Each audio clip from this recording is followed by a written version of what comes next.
Hey, it's Emily from WTA. This little device changed a big problem in my life.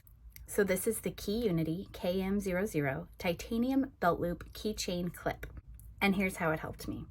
I've been trying to carry a much smaller purse to relieve pressure on my shoulder and back, and I've managed to get down to this little crossbody fanny pack. And though I love carrying it, taking my keys with me was always a problem because they don't really fit inside, and I want to have easy access to my key fob for my car. That little clip I was using didn't work on the strap of this bag. In fact, I was even at an event and it fell off under my seat in a huge 16,000 seat stadium, and I didn't realize it till I was outside of the venue and I had to go all the way back in and get my keys. It was terrible. As soon as that happened, I realized I need a better solution, and this clip is it.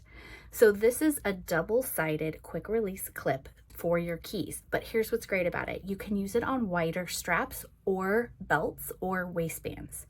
So it's a lot more flexible than like a carabiner or a small clip. This thing easily slides over the strap of my crossbody bag and it stays very securely. It's easy to lift one side for a quick release, but it doesn't just slide off without that intentional effort. And that's exactly what I was looking for. This keychain clip keeps my keys close at hand exactly where I want them and keeps them very secure, and I don't feel like I'm going to be losing them anytime in the future. I also really love the sleek titanium design, and I just think overall it's very aesthetically pleasing and functional. I love it. I think you will too, and that's my point of view.